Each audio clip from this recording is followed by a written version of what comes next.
नमस्ते बच्चों। आज हम वाच्य भेद के बहुविकल्पीय प्रश्नोत्तर पढ़ेंगे। तो प्रश्न नंबर 1 है, वाच्य शब्द का अर्थ है। ऑप्शंस हैं सुनने का विषय, बोलने का विषय, हंसने का विषय, लेखन का विषय। तो बच्चों राइट ऑप्शन है हमारा ऑप्शन नंबर ख, बोलने का विषय। प्रश्न नंबर 2 है, वाच्य के कितने भेद होते हैं। ऑप्शंस हैं 5, 7, 3, 9। तो बच्चों राइट ऑप्शन है ऑप्शन नंबर ग यानी कि 3। वाच्य के 3 भेद होते हैं। अब देखते हैं प्रश्न नंबर 3। प्रश्न नंबर 3 है, वाच्य का भेद नहीं है। ऑप्शंस है कर्तृवाच्य, कर्मवाच्य, भाववाच्य। तो बच्चों देखिए ये भी वाच्य का भेद होता है, कर्मवाच्य भी वाच्य का भेद होता है और भाववाच्य भी, यानी कि ये तीनों तो हमारे सही हैं। तो इस प्रश्न के हिसाब से, क्योंकि इसमें नहीं पूछा गया है, तो सही ऑप्शन होगा हमारा ऑप्शन नंबर ग। संयुक्त वाच्य नामक कोई वाच्य नहीं होता है। प्रश्न नंबर 4 है, वाक्य में किसकी प्रधानता है, यह हमें कौन बताता है। हमें किसके द्वारा पता चलता है कि वाच्य में किसकी प्रधानता है। ऑप्शन है कर्ता, कर्म, क्रिया या करण। तो बच्चों राइट ऑप्शन है हमारा ऑप्शन नंबर ग, क्रिया। क्रिया के द्वारा जिसको फॉलो करती है उसी की वाक्य में प्रधानता होती है। तो क्रिया के द्वारा हमें पता चलता है वाक्य में किसकी प्रधानता है। प्रश्न नंबर 5 है, क्रिया के साथ क्या प्रश्न लगाकर किसकी उपस्थिति जानी जाती है। जब हम क्रिया के साथ क्या प्रश्न लगाते हैं तो उस क्या का जो उत्तर आता है वह क्या होता है। तो ऑप्शंस पढ़ लेते हैं, कर्ता, कर्म, करण या क्रिया। तो बच्चों राइट ऑप्शन हमारा ख, कर्म। जब हम क्रिया में क्या लगाकर प्रश्न पूछते हैं तो उसका उत्तर जो हमें मिलता है वह हमारे वाक्य में कर्म होता है। अब प्रश्न नंबर 6 पढ़ते हैं। प्रश्न नंबर 6 है, जिस वाक्य में कर्ता की प्रधानता का बोध होता है वह वाक्य कहलाता है। कर्तृवाच्य, कर्मवाच्य, संयुक्त वाच्य, भाववाच्य। तो बच्चों राइट ऑप्शन होगा कर्ता की प्रधानता से बोधित होने वाला होता है कर्तृवाच्य, यानी कि ऑप्शन नंबर क। प्रश्न नंबर 7 है, कर्मवाच्य में वाक्य में किसकी प्रधानता रहती है। ऑप्शंस हैं कर्ता की, कर्म की, करण की या संप्रदान की। तो बच्चों जैसा कि इसके नाम से ही विदित होता है कि यहाँ पर कर्मवाच्य है तो कर्म की ही प्रधानता रहती है। ऑप्शन नंबर ख हमारा सही ऑप्शन है। प्रश्न नंबर 8 है, क्रिया सदैव अकर्मक पुल्लिंग एक वचन में रहती है। किस वाक्य में जो क्रिया है वो सदैव अकर्मक पुल्लिंग और एक वचन में रहती है। कर्तृवाच्य में, भाववाच्य में, कर्मवाच्य में या उपरोक्त में से कोई नहीं। तो बच्चों इसका सही ऑप्शन है ऑप्शन नंबर ख, भाववाच्य। भाववाच्य में क्योंकि क्रिया अपरिवर्तित रहती है इसलिए वह सदैव अकर्मक और पुल्लिंग एक वचन की होती है। अब पढ़ते हैं प्रश्न नंबर 9। भाववाच्य में प्रधानता होती है। भाववाच्य में किसकी प्रधानता होती है बच्चों। ऑप्शंस हैं कर्म की, भाव की, कर्ता की या किसी की नहीं। तो जैसा कि इसके नाम से क्लियर है भाववाच्य में भाव की प्रधानता होती है, यानी कि ऑप्शन नंबर ख हमारा सही आंसर हो जाएगा। प्रश्न नंबर 10 पढ़ते हैं, कर्ता की उपस्थिति अनिवार्य नहीं है। वह कौन सा वाच्य है जिसमें कर्ता का होना बहुत ज़्यादा आवश्यक नहीं है। तो ऑप्शंस हैं कर्तृवाच्य, भाववाच्य, कर्मवाच्य या मिश्रित वाच्य। बच्चों ऑप्शन समझ लेते हैं। देखिए मिश्रित वाच्य में तो मिश्रित वाच्य नामक कोई चीज़ होती नहीं है, तो ये तो वैसे ही गलत हो जाएगा। कर्तृवाच्य में तो कर्ता सबसे ज़्यादा इम्पॉर्टेंट होता है तो कर्ता की उपस्थिति अनिवार्य होती है। भाववाच्य में भी अनिवार्य होती है, लेकिन कर्मवाच्य में कर्ता की उपस्थिति अनिवार्य नहीं होती है। तो राइट ऑप्शन हो जाएगा हमारा ऑप्शन नंबर ग, कर्मवाच्य। प्रश्न नंबर 11 देख लेते हैं। प्रश्न नंबर 11 है, ने किस कारक का चिन्ह है। बच्चों 8th क्लास में आपको कारक पढ़ाए गए थे तो वहाँ से हमें ये प्रश्न पूछा गया है। तो ने किस कारक का चिन्ह है, कर्म कारक का, करण कारक का, कर्ता कारक का या अपादान कारक का। तो बच्चों ने जो है वह कर्ता कारक का चिन्ह है। ऑप्शन नंबर ग हमारा राइट आंसर हो जाएगा। अब प्रश्न नंबर 12, निम्नलिखित में से करण कारक का चिन्ह है। करण कारक का चिन्ह कौन सा होता है। में पर, से के द्वारा, का, की, के लिए, को। तो बच्चों राइट ऑप्शन है हमारा ऑप्शन नंबर ख, से और के द्वारा। एक टेबल आपको याद कराई गई होगी, कर्ता ने कर्म को करण से और संप्रदान के लिए। तो यहाँ पर जो करण से और के द्वारा है ये करण कारक के चिन्ह होते हैं। प्रश्न नंबर 13 है, वाक्य में कर्ता के साथ करण कारक का चिन्ह होने पर संभव है। क्या संभव है? ऑप्शंस पढ़ लेते हैं। कर्मवाच्य, भाववाच्य, कर्तृवाच्य, क और खा दोनों। अगर वाक्य में कर्ता है और करण कारक का चिन्ह दिया हुआ है तो बच्चों उसमें कर्मवाच्य भी हो सकता है, भाववाच्य भी हो सकता है, यानी कि आपका ऑप्शन नंबर घ सही हो जाएगा। क और ख दोनों। ऑप्शन नंबर घ इज राइट आंसर। अब पढ़ते हैं प्रश्न नंबर 14। भाववाच्य में क्रिया का स्वरूप होता है कर्ता के अनुसार, कर्म के अनुसार, अकर्मक, पुल्लिंग, एकवचन या उपरोक्त में से कोई नहीं। तो बच्चों भाववाच्य की क्रिया अपरिवर्तित होती है, वो किसी के हिसाब से अपने आप को नहीं बदलती है, इसलिए भाववाच्य की क्रिया हमेशा अकर्मक, पुल्लिंग, एकवचन होती है। तो हमारा ऑप्शन नंबर ग सही आंसर हो जाएगा। प्रश्न नंबर 15 है, कर्तृवाच्य में क्रिया होती है अकर्मक, सकर्मक, क और ख दोनों या उपरोक्त में से कोई नहीं। तो बच्चों कर्तृवाच्य में हमारी क्रिया अकर्मक भी हो सकती है और सकर्मक भी हो सकती है, इसलिए ये दोनों हमारे ऑप्शन नहीं हो सकते, क्योंकि एक को सिलेक्ट करने पर दूसरा रह जाएगा। तो ऑप्शन नंबर ग हमारा सही आंसर हो जाएगा, क और ख दोनों। प्रश्न नंबर 16 पढ़ते हैं बच्चों। निम्नलिखित में से असत्य वाक्य है। तो ऑप्शन है, कर्मवाच्य केवल सकर्मक क्रियाओं से बनते हैं। बच्चों ये तो सही बात है, तो ये तो हमारा ऑप्शन नहीं हो सकता है। अकर्मक क्रियाओं से कर्मवाच्य संभव नहीं है, ये भी सही बात है। अब कर्तृवाच्य में अकर्मक तथा सकर्मक दोनों प्रकार की क्रियाएं हो सकती हैं, ये भी सही है। तो ऑप्शन नंबर घ हमारा सही हो जाएगा। भाववाच्य की क्रिया कर्ता के अनुसार बदलती है। बच्चों हम जानते हैं कि भाववाच्य की क्रिया नहीं बदलती है किसी के भी अनुसार, इसलिए ऑप्शन नंबर घ हमारा सही आंसर हो जाएगा।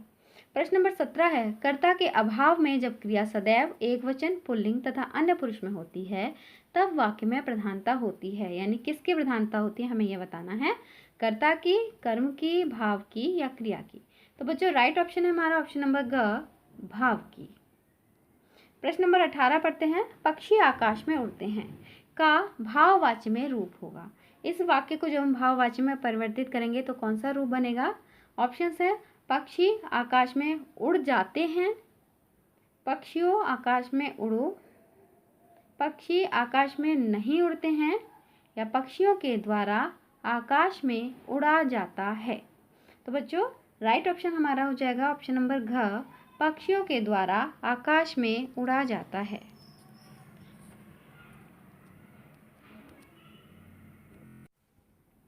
प्रश्न नंबर 19, पत्र लिखा गया। निम्नलिखित में वाच्य है। एक वाक्य लिखा हुआ है, पत्र लिखा गया, इसमें वाच्य बताना है। कर्तृवाच्य, कर्मवाच्य, भाववाच्य, उपरोक्त में से कोई नहीं। तो देखिए बच्चों यहाँ पर कर्तृवाच्य नहीं हो सकता क्योंकि कोई भी कर्ता यहाँ पर नहीं दिया गया है। फिर आता है कर्मवाच्य, ये हो सकता है क्योंकि क्या लिखा गया, जब हम प्रश्न पूछते हैं तो उत्तर इस वाक्य में हमें मिल जाता है, पत्र लिखा गया। तो राइट ऑप्शन हमारा ऑप्शन नंबर ख हो जाएगा, कर्मवाच्य। प्रश्न नंबर 20 है, कर्तृवाच्य को कर्मवाच्य में परिवर्तित करने पर ऑप्शन है, संप्रदान कारक का चिन्ह लगाया जाता है, करण कारक का चिन्ह लगाया जाता है, अपादान कारक का चिन्ह लगाया जाता है, या कर्ता कारक का चिन्ह लगाया जाता है। तो बच्चों राइट ऑप्शन ऑप्शन नंबर ख, करण कारक का चिन्ह यानी कि से और के द्वारा में से कोई एक लगाया जाता है। प्रश्न नंबर 21 है, वृद्धा से बैठा नहीं जाता वाक्य में वाच्य है। हमें इस वाक्य में कौन सा वाच्य है वह बताना है। ऑप्शन है कर्तृवाच्य, कर्मवाच्य, भाववाच्य या संयुक्त वाच्य। तो बच्चों संयुक्त वाच्य नामक कोई वस्तु होती नहीं है, तो ये तो गलत हो ही गया। भाववाच्य, वृद्धा से बैठा नहीं जाता, बैठना एक नितांत अकर्मक किया है, तो बच्चों ऑप्शन नंबर ग हमारा सही हो जाएगा, भाववाच्य। कर्तृवाच्य यहाँ पर नहीं हो सकता है क्योंकि करण कारक का चिन्ह लगा हुआ है। कर्मवाच्य भी संभव नहीं है क्योंकि बैठना एक अकर्मक क्रिया है। तो ऑप्शन नंबर ग भाववाच्य राइट आंसर हो जाएगा इसका। अब पढ़ते हैं प्रश्न नंबर 22। प्रश्न नंबर 22 है, निम्नलिखित वाक्यों में भाववाच्य है। ये जो वाक्य दिए गए हैं इनमें से कौन सा वाच्य जो है, कौन सा वाक्य भाववाच्य में लिखा गया है? रमेश पढ़ रहा है। तो बच्चों यहाँ पर देखिए करण कारक का कोई चिन्ह नहीं है, तो ये हमारा उत्तर नहीं हो सकता है। रमेश पत्र पढ़ रहा है, ये भी नहीं हो सकता है। ऑप्शन नंबर ख है, रमेश पढ़ रहा है, ये भी नहीं हो सकता। रमेश से पढ़ा जा रहा है, ये हमारा ऑप्शन हो सकता है। तो ऑप्शन नंबर ग सही आंसर हो जाएगा, क्योंकि क्या पढ़ रहा है यहाँ पर उत्तर नहीं मिल रहा है, इसलिए ऑप्शन नंबर ग भाववाच्य हो जाएगा। प्रश्न नंबर 23 है, वाच्य बताइए। महर्षि दयानंद ने आर्य समाज की स्थापना की। कर्मवाच्य, करणवाच्य, भाववाच्य या कर्तृवाच्य? तो बच्चों महर्षि दयानंद ने, देखिए यहाँ पर ने जो लगा हुआ है ये कर्ता कारक का चिन्ह है, इसलिए जिस वाक्य में कर्ता कारक का चिन्ह होगा वो सीधे सीधे कर्तृवाच्य के अंदर आ जाता है। तो ऑप्शन नंबर घ सही आंसर हो जाएगा। प्रश्न नंबर 24 पढ़ लेते हैं। प्रश्न नंबर 24 है, आदिवासी लोग प्रकृति की पूजा करते हैं। निम्नलिखित वाक्य में कर्म है, हमें कर्म बताना है। ऑप्शन है लोग, प्रकृति, पूजा, आदिवासी। तो बच्चों आदिवासी लोग ये पूरा ही करता है हमारा, तो इसमें कर्म संभव नहीं है। प्रकृति की पूजा करते हैं, तो क्या करते हैं? पूजा। तो क्या का उत्तर जब पूजा आ रहा है तो हमारा जो कर्म होगा वो का हो ग, ऑप्शन नंबर ग सही आंसर हो जाएगा। प्रश्न नंबर 25 है, निम्नलिखित वाक्यों में कर्मवाच्य है। रात भर कैसे जागा जाएगा, मुझसे हंसा भी नहीं जाता, रमेश बिस्तर पर सो रहा है, अब तो सेब नहीं खाया जाता। तो बच्चों राइट ऑप्शन हो जाएगा ऑप्शन नंबर घ, अब तो सेब नहीं खाया जाता, क्योंकि इस वाक्य में सेब जो है वो कर्म है और बाकी जागना, हंसना और सोना ये तीनों ही नितांत अकर्मक क्रियाएं हैं, यहाँ पर कोई भी कर्म नहीं है, इसलिए ऑप्शन नंबर घ सही आंसर हो जाएगा। निम्नलिखित वाक्य में वाच्य है, यहाँ किसी की बात नहीं सुनी जाती। तो बच्चों इस वाक्य में कौन सा वाच्य हमें बताना है? ऑप्शंस हैं कर्तृवाच्य, कर्मवाच्य, भाववाच्य या उपरोक्त में से कोई नहीं। यहाँ किसी की बात नहीं सुनी जाती, यहाँ पर देखिए बच्चों कर्ता नहीं है इसलिए कर्तृवाच्य नहीं हो सकता है। भाववाच्य भी नहीं हो सकता है, क्योंकि क्या नहीं सुनी जा सकती? बात। तो बात यहाँ पर क्या का उत्तर मिल रहा है, इसलिए यहाँ पर सही ऑप्शन हो जाएगा हमारा ऑप्शन नंबर ख कर्मवाच्य। प्रश्न नंबर 27, कर्मवाच्य को परिवर्तित किया जा सकता है। भाववाच्य में, कर्तृवाच्य में, कर्तृ तथा भाववाच्य दोनों में या उपरोक्त में से किसी में नहीं। तो बच्चों कर्मवाच्य को भाववाच्य में परिवर्तित नहीं किया जा सकता है, क्योंकि इसमें कर्म सकर्मक क्रिया होती है। कर्तृवाच्य में परिवर्तित किया जा सकता है, तो ऑप्शन नंबर ख हमारा सही हो जाएगा। कर्तृ तथा भाव दोनों में नहीं बदला जा सकता है, उपरोक्त में से किसी में नहीं, तो ऑप्शन हो ही नहीं सकता, तो ऑप्शन नंबर ख हमारा सही आंसर है, ऑप्शन नंबर ख। अब प्रश्न नंबर 28 देख लेते हैं। प्रश्न नंबर 28 है, कर्तृवाच्य से संभव है कर्मवाच्य, भाववाच्य, कर्मवाच्य तथा भाववाच्य दोनों, कर्मवाच्य तथा भाववाच्य दोनों में से कोई एक।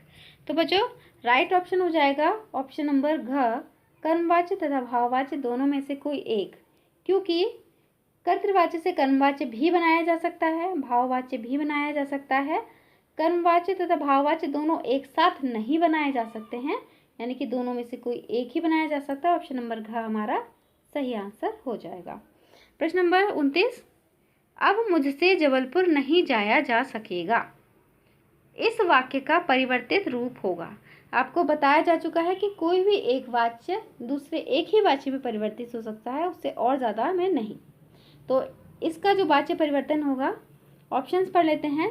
अब मैं जबलपुर नहीं जाऊंगा, अब मैं जबलपुर नहीं जा सकता, अब मेरे द्वारा जबलपुर नहीं जाया जाएगा, अब मैं जबलपुर नहीं जा सकूंगा।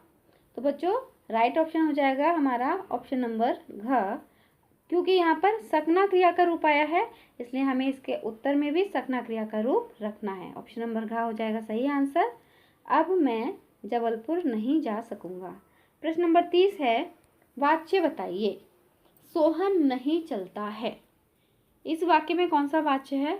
कर्तृवाच्य, कर्मवाच्य, भाववाच्य या संयुक्त वाच्य?